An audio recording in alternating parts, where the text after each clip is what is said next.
In the second year following our marriage, my husband fell victim to bandits and met his untimely demise. I wept bitterly, yet I chose to embody resilience. Over the course of 20 years, I devoted myself to caring for my paralyzed mother-in-law until her natural end, and I nurtured my young brother-in-law to academic success. Culminating in his marriage to a lovely wife, I believed there was little left to regret. Before I contemplated my own end, I embarked on a journey to the Jiangnan region, a place my husband often spoke of during his lifetime. The gentle drizzle and the picturesque scenery captivated my senses. On a stone bridge, I encountered my husband, who had been deceased for 2 decades. He held a woman in his left hand and a child of about 10 in his right, radiating happiness.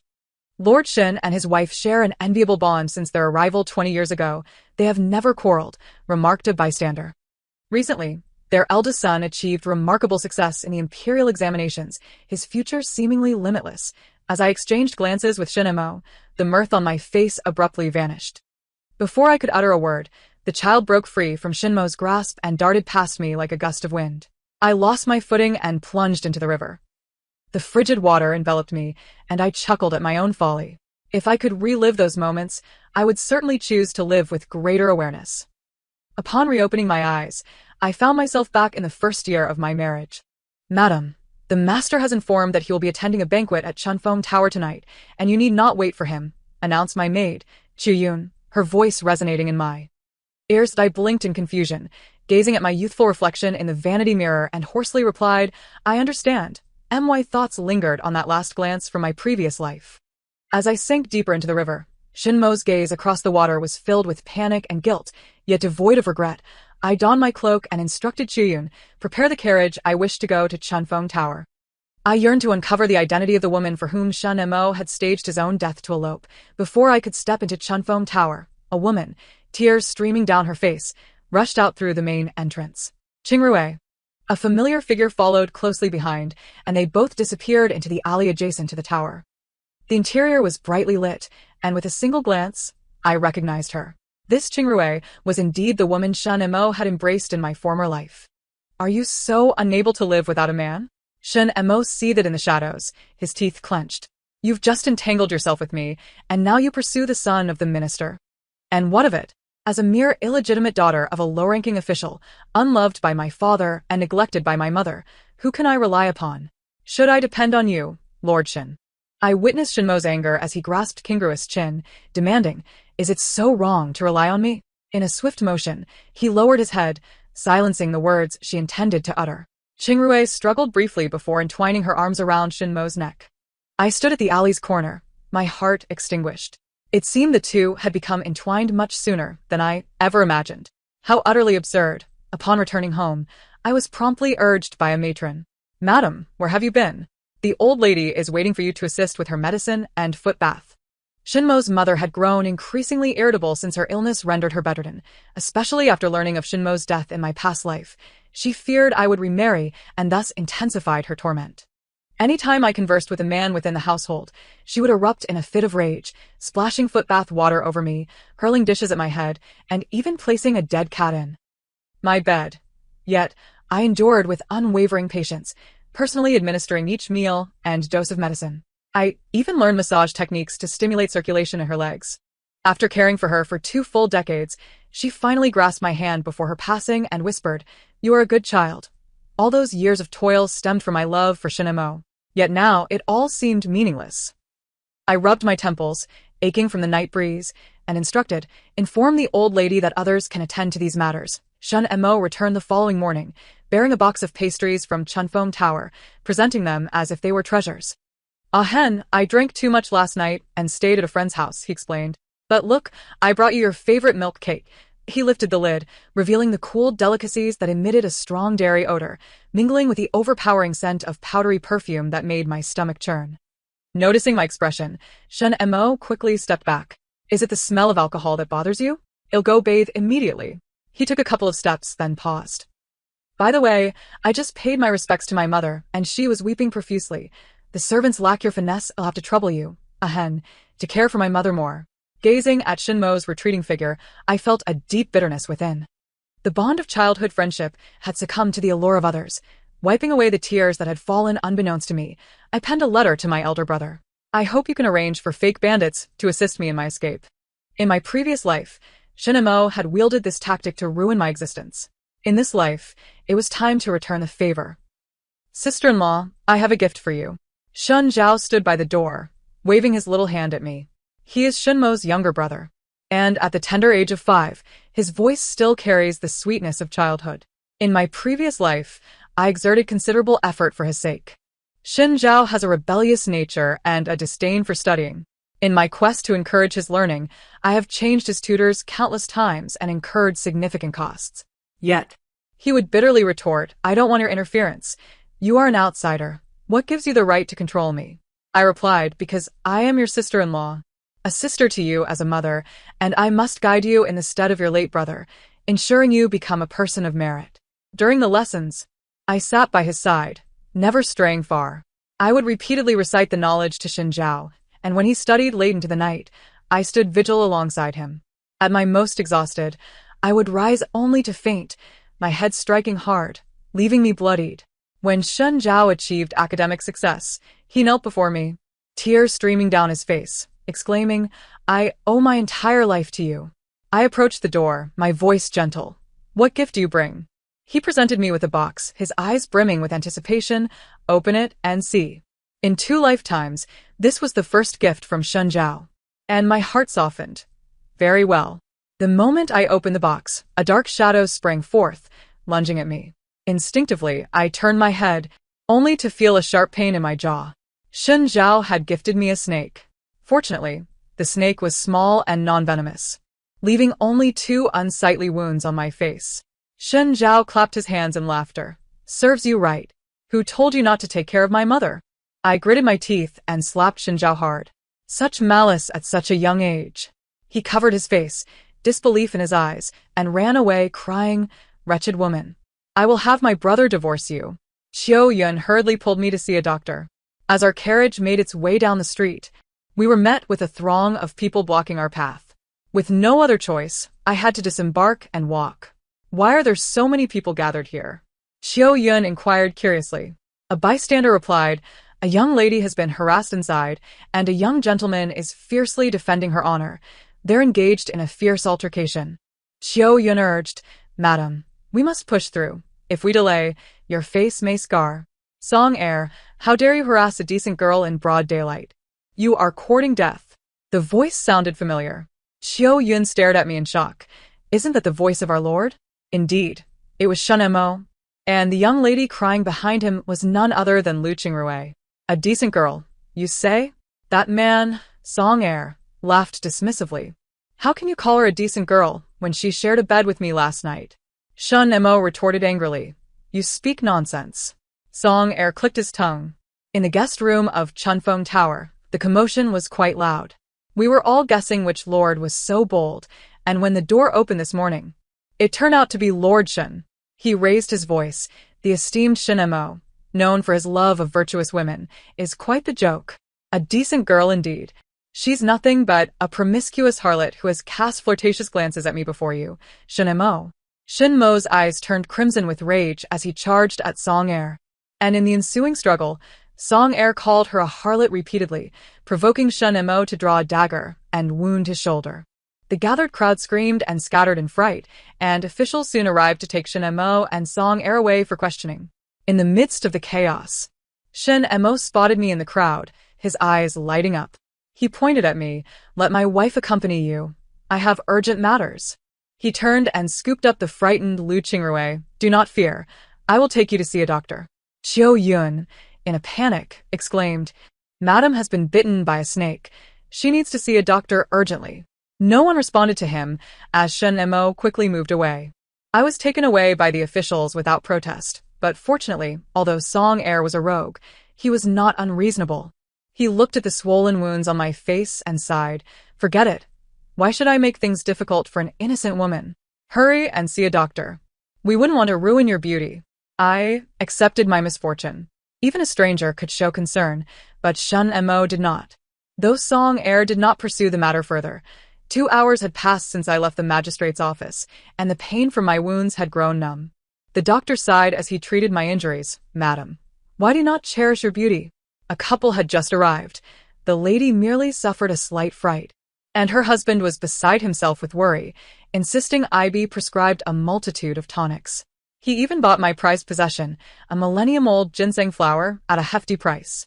You see, he didn't bring enough money, so he left me this jade pendant as collateral. The pendant had been a cherished token that Shen Mo wore constantly, a symbol of our commitment. When he received it, he was so overjoyed that he declared he would never part with it. Upon exiting the clinic, I took out the other identical jade pendant that I had secretly kept and casually gifted it to a beggar. Returning home, I lay down at once. The doctor warned that an infection could lead to a fever. My mind was foggy, and I faintly recalled my lonely self from the previous life.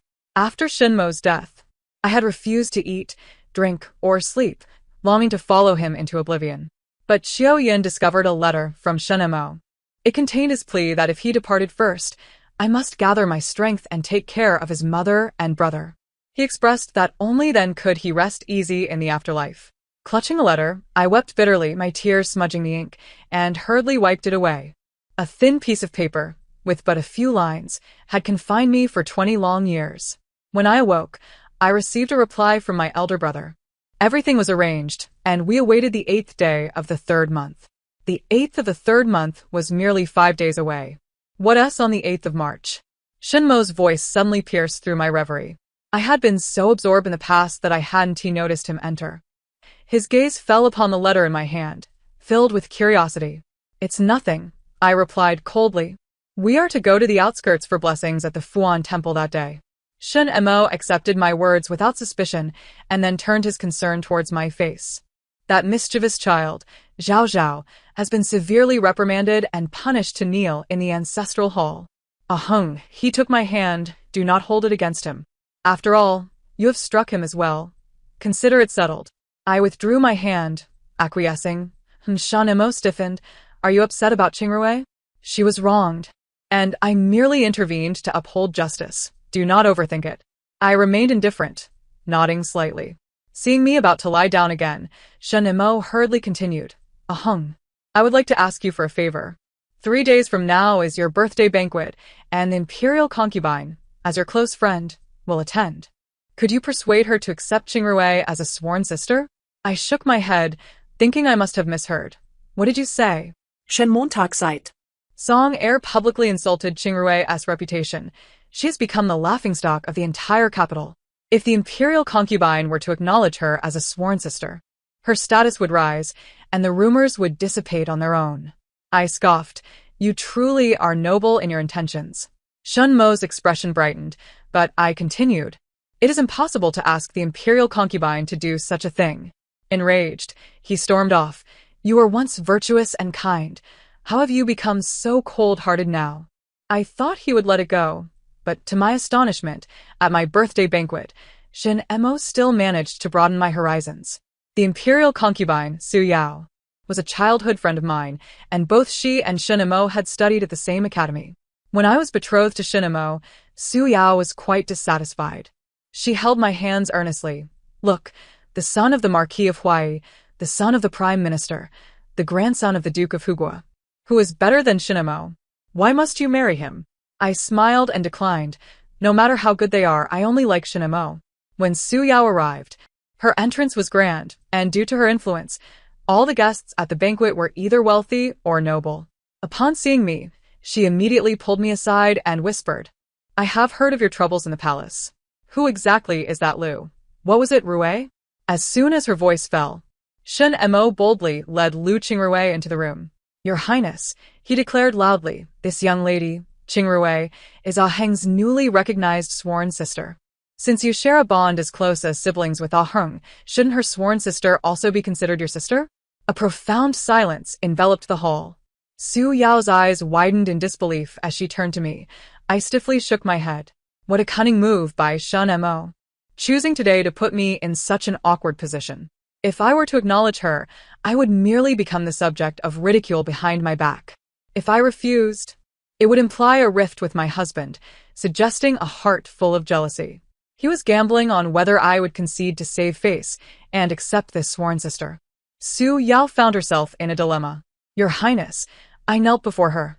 my voice resonating firmly among the esteemed guests. I have never had any sworn sisters, not a single sister, cousin, or any kind of sister at all. Yunheng. Shin Mo shouted my name in anger. Must you make Qingrui feel humiliated? I did not even glance in his direction. Enough. Su Yao exclaimed, helping me to my feet. Shin Mo, do you hear me? Stop dragging this Miss Lu into your family ties whimsically. Lu Qingrui ran out in tears. Qingrui. Shin Mo forcefully shoved me aside and recklessly pursued her.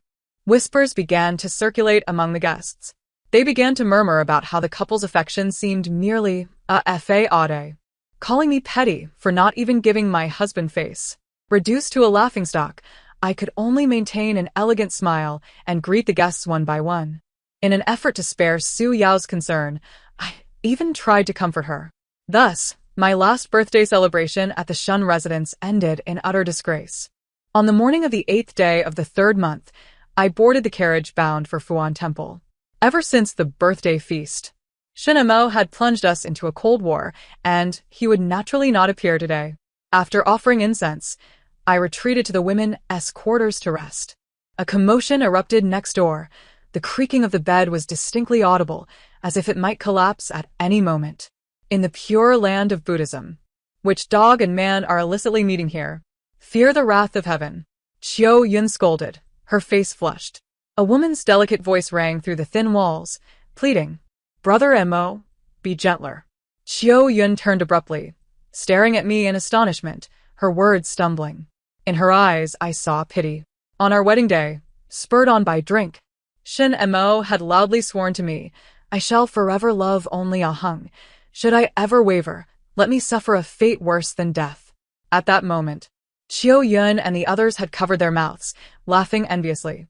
Such fervent affection had, within a year, evaporated into thin air. After an indeterminate amount of time, the noise subsided. It appeared Shin Mo had gone out to fetch someone while Lu Qingrui knocked on my door. Qiu Yun angrily shouted, What do you want? You wretched thing? Yet Lu Qingrui remained remarkably composed, as if she were not the one being scolded. Leaning against the door frame, her hair and clothes slightly disheveled, she smiled alluringly. Sister, you heard everything just now, didn't you? Shun Lang's heart belongs solely to me. You should graciously relinquish your position as the Shun matriarch. Otherwise, she twirled a lock of hair around her pale finger. The scenarios that will embarrass you in the future will only multiply.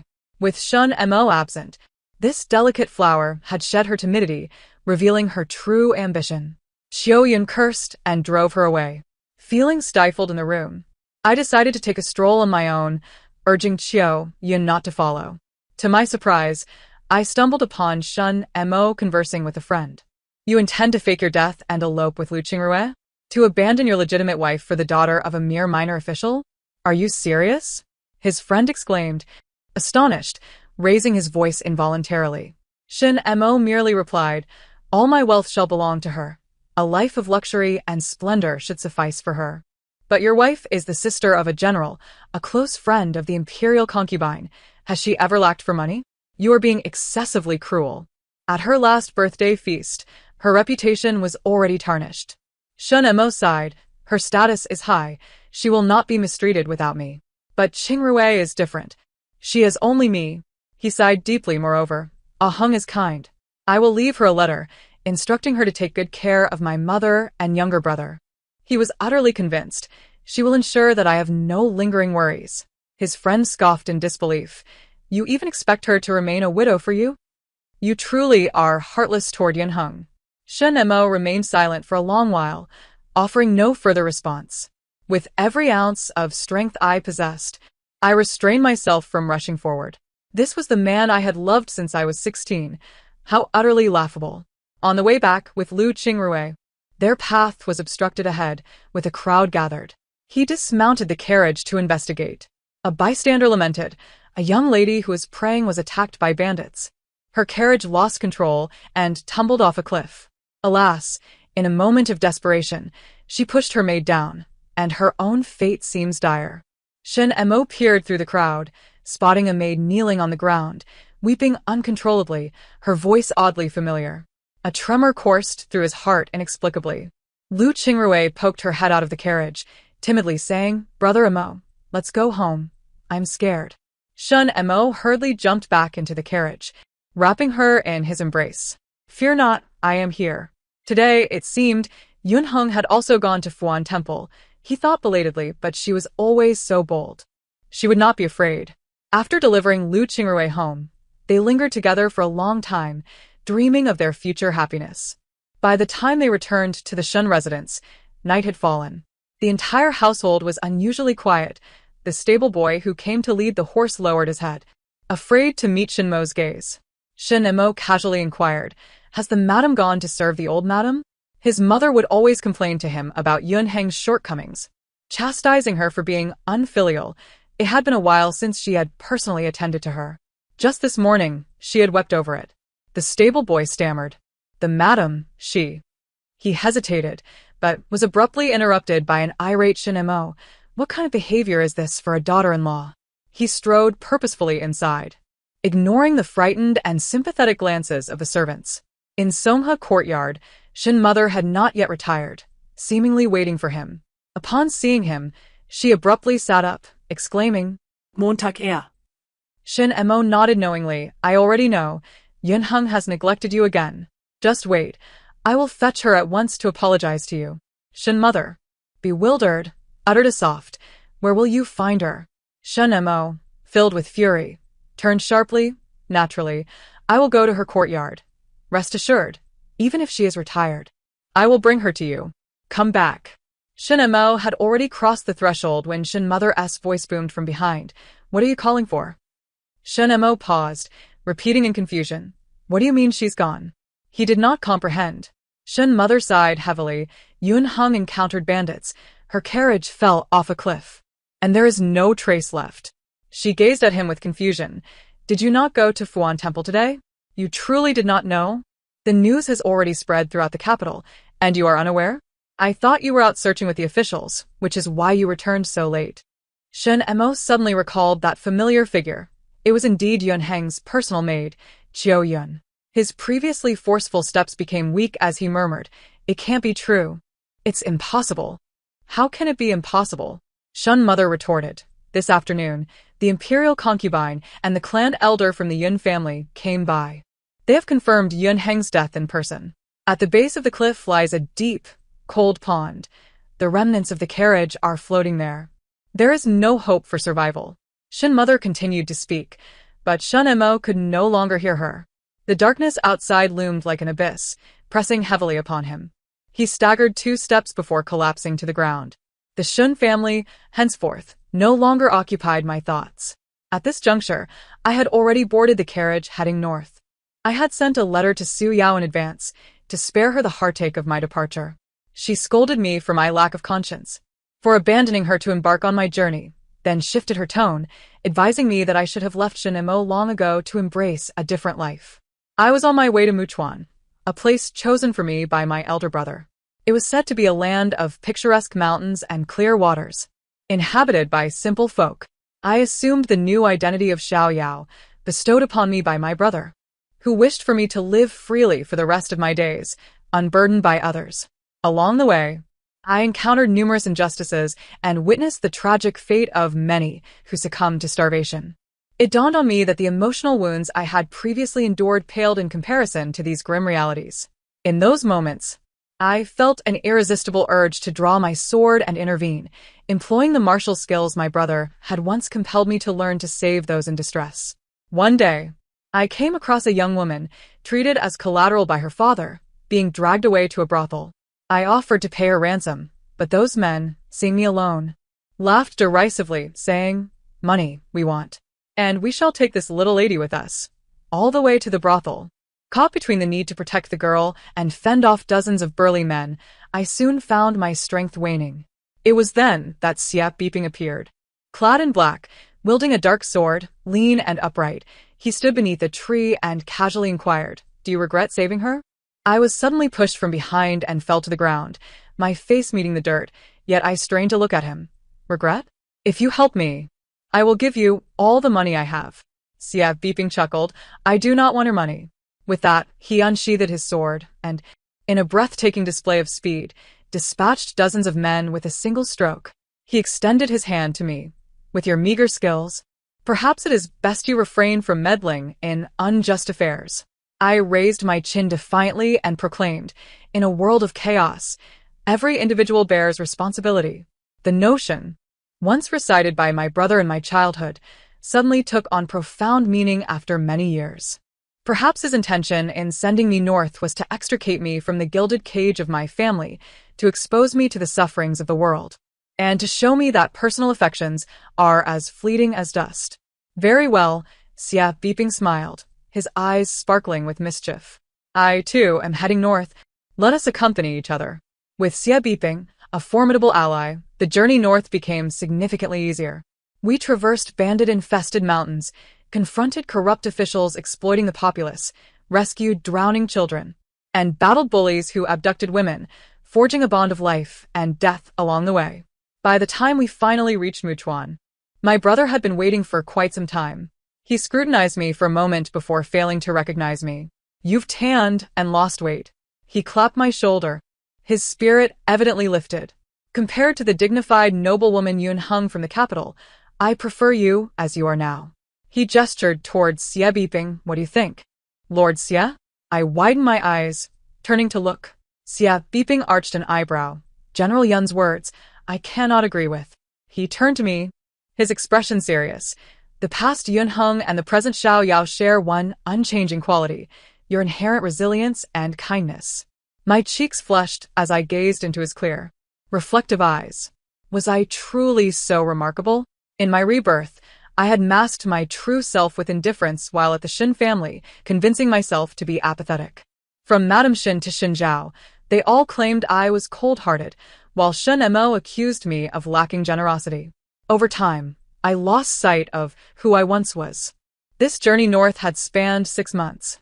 6 months had been ample time for me to rediscover my essence. You do not know. I initially intended to send someone to protect you. My brother's voice resonated like thunder. But Lord Xia said he would come. However, I was perplexed. You do not recognize him. Lord Xia was also at the academy in the capital. How could you not have noticed such a face? Laughter erupted as memories flooded back. The academy was filled with children of officials, many of whom were spoiled heirs. The young master of the left chancellor's family often bullied Su Yao, and once, when a rash appeared on her face, she wore a veil.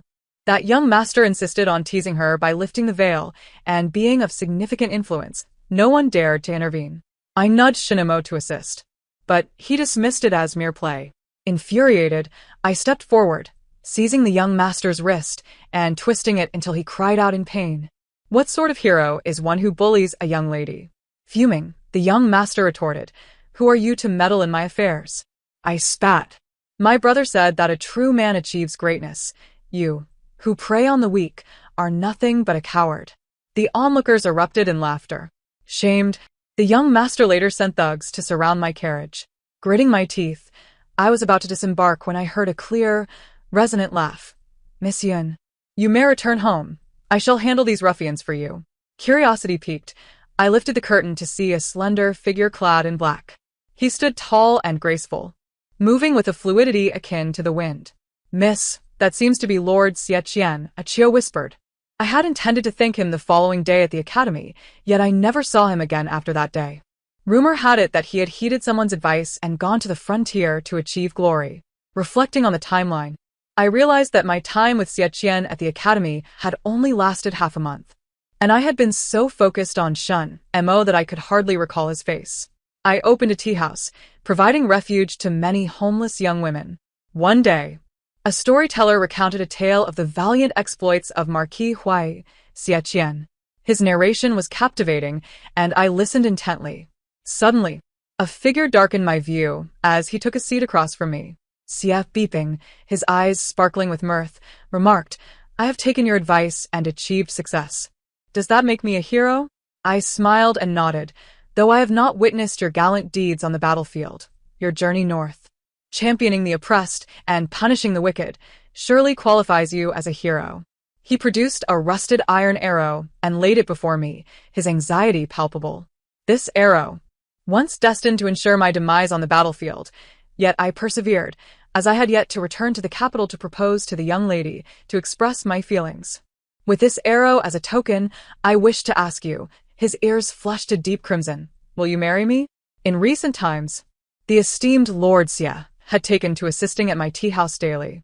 The girls would giggle and whisper, the Lord has ulterior motives, it is known to all. Does Xiao boss not see? I bravely met Xie Beeping's expectant gaze, and I did know. I was aware of his unwavering protection during these days. Our aspirations aligned, and our thoughts resonated. What was there to hesitate over? Leaving the capital and the Shen family behind, I had once again become that decisive, confident young woman, unencumbered by doubts. Grasping the iron arrow tightly, my eyes sparkling with joy, I proclaimed, I am willing. Shen Mo remained by the cold pool, dispatching countless men to search for her, yet to no avail. The one who sought to feign death had succumbed first, leaving Shen Mo in a profound state of confusion. Memories of Yunheng's kindness, long buried, surged forth like bamboo shoots after rain, refusing to be suppressed. Yunheng would soothe his aching head upon his return from duty. She would prepare warm soup for him on chilly winter nights.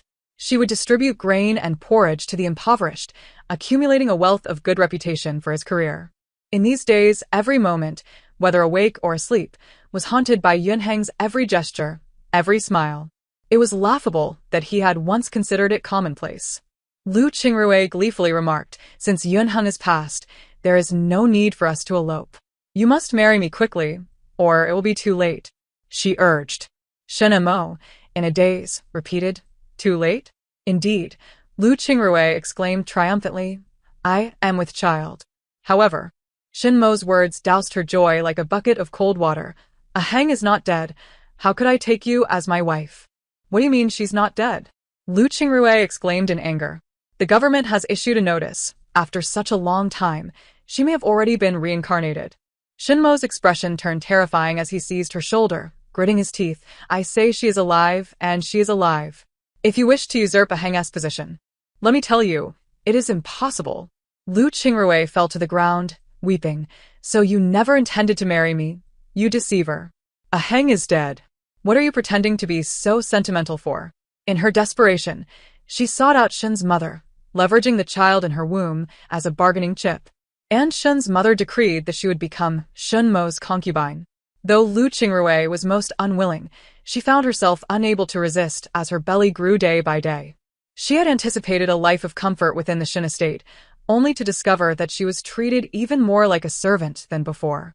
Shen's mother demanded her daily attendance to serve meals, administer medicine, and wash feet. Shen Zhao required her company while he studied, often dragging her into the late hours and mocking her for lacking a Heng's talent. Within mere months of entering the estate, Lu Qingrui had become gaunt, appearing as though a gust of wind might topple her. Unable to bear her plight, she approached Shen Mo to lament her suffering. Yet he regarded her coldly. If a Heng could do it, why can't you? You can't even measure up to half of her, and you dare to aspire to be my legitimate wife? The tender affection shared during their clandestine affair was now stripped of its facade, laying bare a scene of utter disarray. Lu Qingrui returned to the estate in despair, only to collide with Shen Zhao, leading to an immediate miscarriage. Meanwhile, as Shen Mo languished by the cold pond, the hardships he endured induced hallucinations, causing him to believe he saw a Heng, and in a moment of distraction, he slipped and fell into the icy waters. When he was eventually rescued, he was left with a chronic cough that would plague him for life. Just as he reached his lowest point, word reached him that a Heng had been spotted in a tea house in the northern region of Muchuan. Today marks the joyous occasion of my marriage to Xie Buping. The young maidens rose early to prepare me for the ceremony. Before I was fully ready, laughter erupted from the grand hall below. Lord Xie, how anxious you must be to arrive so early. Boss Xiao is not even dressed yet. Xie Buping's light laughter floated up. Of course I am anxious. I have waited many years for this day. Listen, listen, Boss Xiao, the maidens giggled, quickening their pace to adorn me. My elder brother waited at the door, carrying me on his back as he had in our childhood. He smiled contentedly, recalling how I was unable to return home when I married Shen Mo due to the war. Now, we can finally compensate for the regrets of the past. My brother entrusted me to Xie Buping, proclaiming, I give my sister to you. Should you betray her? Xie Buping grasped my hand with his long, cool fingers, interjecting, "Should there be any betrayal, my life is yours to take. I made no vows of eternal love. My actions would speak for themselves." Ah, splendid. My brother laughed heartily. The atmosphere in the grand hall was joyous and harmonious. Suddenly, a cry shattered the serene ambience. "Aheng, you cannot marry." The familiar voice was irksome. It was Shen Mo. According to the marriage customs of the northern region, women do not wear veils, instead using fans to shield their faces. I slowly lowered my fan to gaze at Shen Mo, who appeared weary and gaunt, his stubble unkempt, looking at least a decade older than before. He coughed violently, rushing towards me. "Aheng, I knew you wouldn't die." Xie Buping positioned himself in front of me, pushing Shen Mo back. Shen Mo stumbled but managed to steady himself. Turning to Xie Buping, "Lord Xie, what do you mean? Do you intend to forcefully take my wife?" "Your wife?" I laughed aloud. "Who, me? Everyone knows Aheng is dead. Did you not see the government notice?" No. Shen Mo shook his head in despair. "I know you resent me for Qingrui's sake. So you feigned your death to punish me. I was wrong. Come back with me, and I will sever ties with Lu Qingrui forever." I darkened my expression. "Shen Mo, what audacity you have to seek my forgiveness. You are the one who attempted to fake your death first. You expect me to spend my life worrying for your family, caring for the old and the young, while you hide your name and live happily with Lu Qingrui. You truly are calculating." "What?" My brother's rage erupted. "I thought you left because of his betrayal, but I never imagined he would scheme against you like this." He drew his sword with a sharp sound. "Scoundrel, get out, or I will make you bleed here. Then kill me." Shen Mo fell to his knees before him. "Without Aheng, I cannot live. It would be better to have you end my life." As an official, he could not simply kill someone. It was merely a threat. My brother could not truly bring himself to strike, his chest heaving with anger. Xie Buping stepped forward, looking down at Shen Mo with a tone of disdain. "Shen Mo, in your current state, are you not exactly the bear Aheng referred to in her youth? Allow me to impart one final piece of wisdom. Aheng is no more. What remains is merely my wife, Xiao Yao. You may go to the government or the emperor himself to lodge a complaint. You will find no merit in your claims. My wife has already spoken her piece, and there is no need to waste her words." He bent slightly, effortlessly seizing Shen Mo by the collar, tossing him aside like a rag doll. Shen Mo spat blood and fell unconscious. "Well done. The bear has been discarded. Let the wedding continue," Xie Buping declared. "Excellent, excellent." The guests erupted in applause, laughing and celebrating as they escorted me to the bridal sedan. From this day forth, may the Mandarin ducks entwine for 1,000 years, and may the Qin and Essie harmonize for 100. Epilogue 1. Shen Mo, in frail health, rented a room in an inn across from the tea house.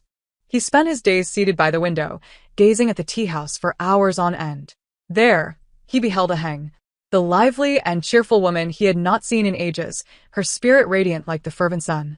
A stark contrast to the indifferent demeanor she had adopted during their time in the Shen estate. He reminisced, recalling how Aheng had been this way in her youth. From the moment they married, he had imposed his expectations upon her. "Aheng, you must be dignified, like a proper lady. Aheng, as a married woman, you cannot be so spirited. Aheng, learn to be magnanimous. Do not be jealous over trifles." And so, Aheng gradually transformed, until the moment Lu Qingrui made their affair public. The love in her eyes for him had vanished completely. Shen Mo clutched his chest in anguish, feeling as though his heart was being torn apart. Numerous letters arrived from the capital, urging him to return. His extended absence had drawn the ire of those in power. Reluctantly, Shen Mo returned to the home now devoid of Aheng. Shen's mother began arranging for him to remarry, but rumors of his favoritism towards concubines had spread throughout the capital, making noble families reluctant to marry their daughters to him. Ultimately, Shen's mother took it upon herself to legitimize Lu Qingrui as his primary wife. Shen Mo did not oppose this. At this point, whether he had a wife or who that wife was no longer mattered. Lu Qingrui finally assumed the position of the legitimate wife, her spirits lifted, even forgetting the pain of her miscarriage. What was one child? She believed she would have many more to inherit the Shen estate. Yet, When she approached Shen Mo, clad in delicate garments, seeking intimacy, he callously cast her aside. I have already granted you the title of primary wife. Do not expect anything more. Shen Mo's expression was as frigid as ice, devoid of the warmth they once shared. What tormented Lu Qingrui further was Shen's mother. She felt it was her benevolence that had granted Lu Qingrui a great favor, compelling her to serve even more diligently than a hang had. When the medicine was too hot, Shen's mother smashed the bowl against Lu Qingrui's forehead. Do you wish to scald me? Do not think that being the primary wife ensures your safety. I can still have Emoer divorce you with a mere word. When the medicine cooled, Shen's mother splashed it across Lu Qingrui's face. How can you drink it now that it is cold? If you continue to be so careless, I will find another daughter-in-law. As Lu Qingrui washed her feet, a flicker of disdain crossed her features, prompting Madame Shen to instruct the maid to submerge her face in the water.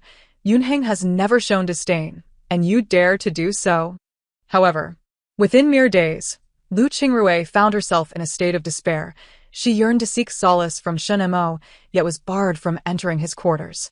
The adults had decreed that henceforth, without his permission, no lady was allowed into his room. In her desperation, Lu Qingrui resorted to poisoning Madame Shen.